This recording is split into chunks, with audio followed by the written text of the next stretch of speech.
Move it on here now.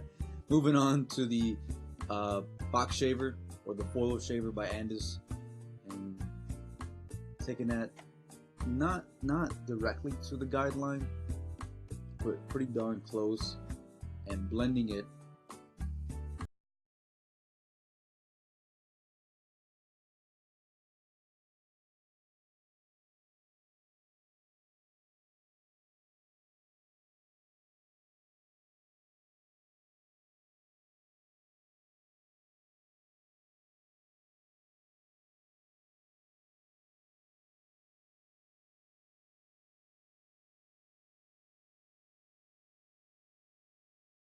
Again, I got the box shaver here, the foil shaver, and just getting the blend in, getting around the ear. You gotta make sure you get all the details. Take your time when you're doing this haircut or doing a haircut in general, and just pay attention to the detail. You know, the time will come, the speed, being fast will come. Just take your time, focus, enjoy. That's one thing that I been thinking about lately. It's just enjoy giving the haircut and being an artist is what we are. I mean, the head of the client is a canvas, and we make art.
Through a period where you don't do any designs, and you could always be a little rusty at it, or any haircut or whatever. You don't do nothing for a while.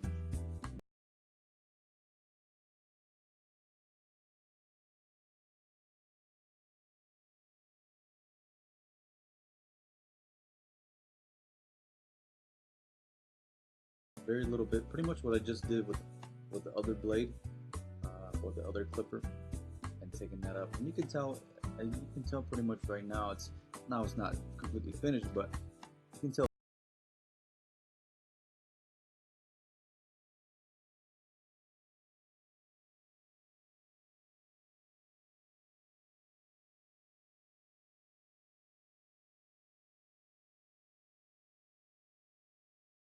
I'm learning just like you are, my friend, and just want to pass on knowledge, help people out.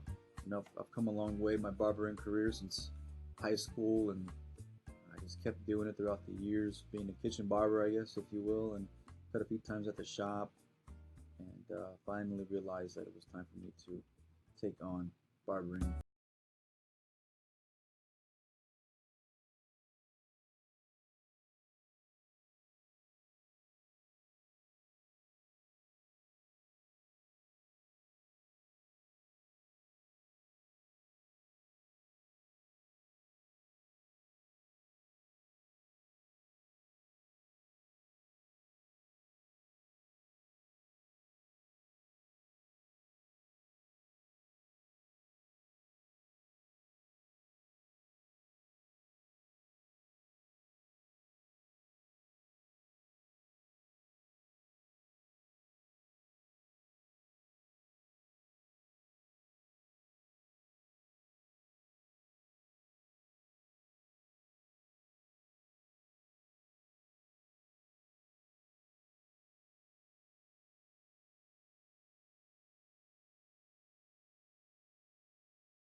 The guards, they have a lot of, they have their use.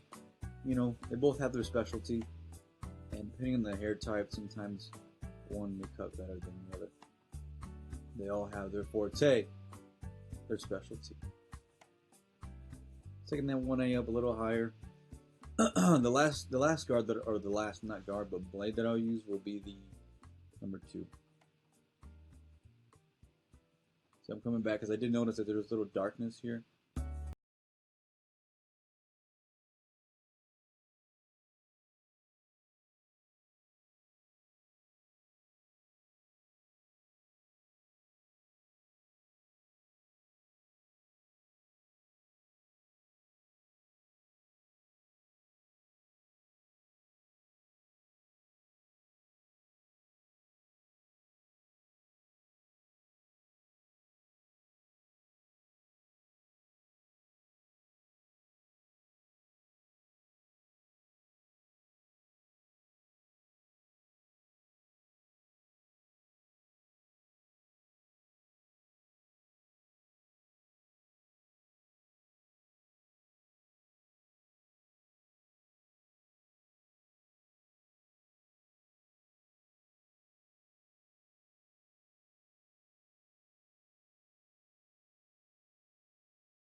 you know, stay skinny. There's just some hair. I mean, could it be me? Could be the tools.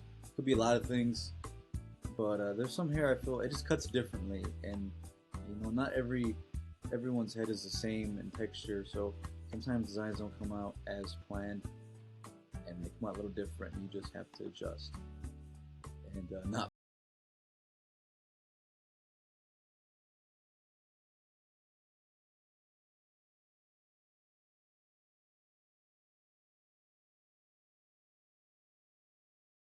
Corners here. And I found that I think the left side of the edge is really where it makes it sharp. I mean, it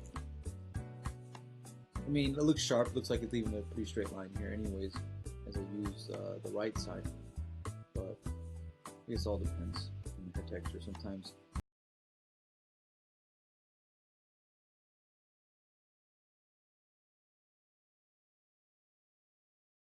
I was a little concerned. I'm like, this kid, you know, he wanted a design, and he had a design in his head already.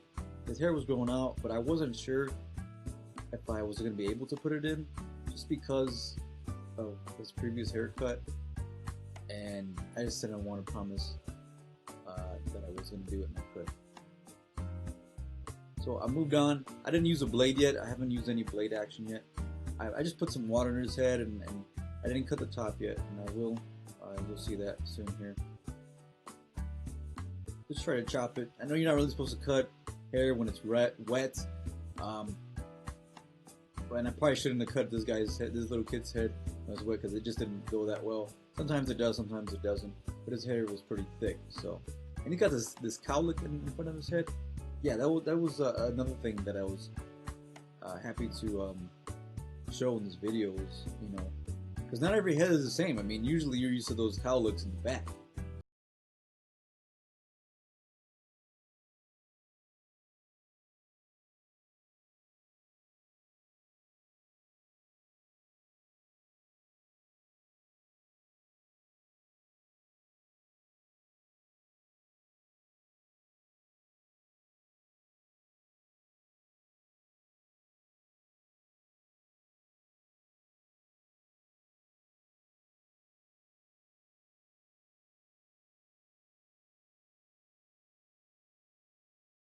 And it's like really weird because they know exactly what they want.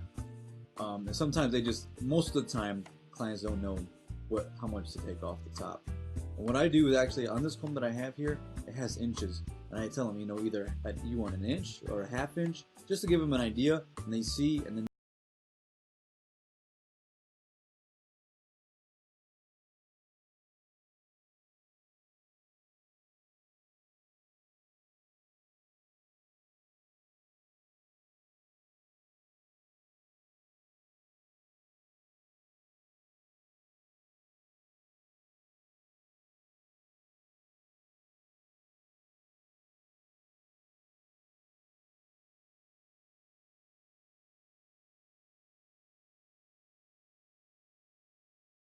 cowlick.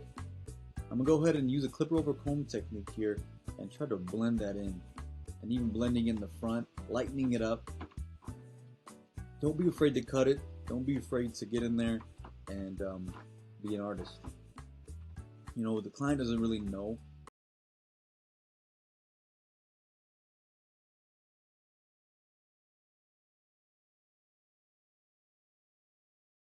what's going on. I guess they do and they don't, depends on the person. But go in there and what I'm saying is just go in there and make it happen. So I got the 245 gel here. My buddy Chris Bossio, I've been watching him for a little while. I know a buddy of mine at the shop, he loves to watch Chris Bossio as well. And this guy's just really big, and a buddy of mine had bought some gel of his recently at some expo, and I bought it from him. And I like it. It smells great. Before I was using Elegance, if not, I would just use water depending on how thick the hair was, and just getting in the hair nice and soft here. It smells good. I love the you know, the whole Dye Legend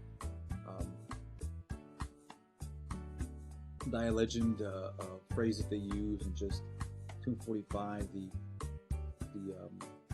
the tomb of the barber mirror mat, I believe, and how barbers were just, you know, they were high in society. They were high society, I guess. They were just high class people, serving high class people. They were well known. They were like famous. It was a thing. And it right now, you know, it still is. Barbering's become so many different things. It's become great, you know, entrepreneurs, and that's what I am at heart, as an entrepreneur. I've always sold things since high school, and cut hair. But you guys find one thing, stick to it, and make it happen. Have a plan, have a goal. You know, you can only get so much inspiration and watch and consume so much. You know, it comes to a point where you got to be a producer, and you've got to produce, and you got to stop thinking. And with a small, big idea, act on it. Do something about it. Make a video. Get people to get into the shop. Give out free haircuts, or like, you know, get 9 haircuts and the 10th haircut for free. You know, make things happen to get people in your chair. And I'm preaching to myself too. I'm not perfect, but you know, if